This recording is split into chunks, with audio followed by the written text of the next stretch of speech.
With knee pain, this video is for you. So this month we're taking 1 week at a time. We're breaking down the different aspects that can contribute to knee pain and helping you kind of self-test and figure out where your knee pain is coming from. So I'm Dr. Sarah Sewell, owner of Resilience RX, and we are at CrossFit Rokius when there's no one else here.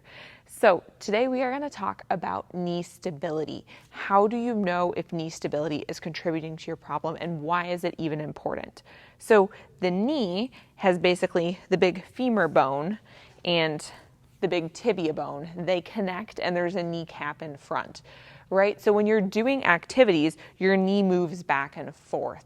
So for older adults, they tend to get a lot of pain if stability is contributing to their issue and they're walking on uneven grass versus walking on the pavement. There's a really big difference there. And when you're doing athletic events, sometimes the knee moves side to side. It doesn't stay in one spot. And that actually is what is causing a good chunk of the knee pain. So, little simple self-test that you can do at home, assuming you have a stair, a box, or some sort of sturdy thing you can stand on that won't tip over, that you can do to self-test whether or not your knees are stable enough. I will do a little disclaimer. I don't recommend doing this in Birkenstocks. I'm only wearing Birkenstocks because I really want to just believe it's still summer, and it's not, but I'm wearing them anyways. So you're going to stand up on the box on one leg, and you're going to balance.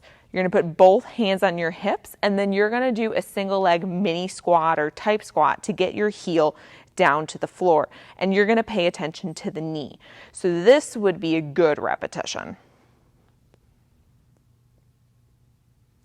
So the knee is fairly controlled. It's wobbling a little bit, yes, but it's going to wobble somewhat.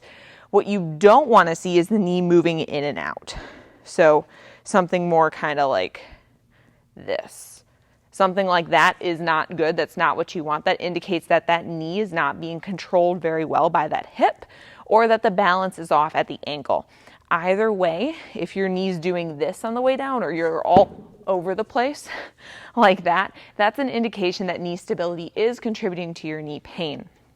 So with anything, you want to check both sides, because say your knee is painful and your stability is really, really off, you're going to want to check the other knee too, because sometimes, so say this knee is very unstable, this knee is also very unstable, but I have pain on one knee and I don't have pain on the other knee.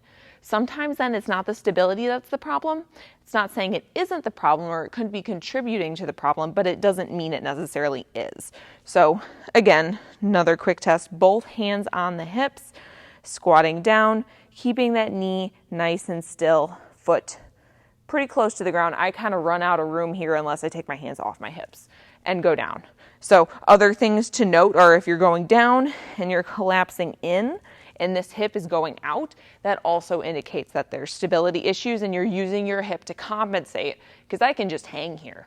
Like I'm using my hip, I'm not using my knee, I'm not really controlling it. I'm hanging on the passive structures in my legs to control the movement, not actively using my muscles. So that is how you determine if knee stability is contributing to your knee pain. Last week we talked about how to determine if knee mobility is, or mobility, I said that weird, is contributing to your pain. Next week we're going to talk about how to assess strength in a way that doesn't bother the knee that much, that can actually help determine if it's part of your pain as well. So stay tuned and have a great night.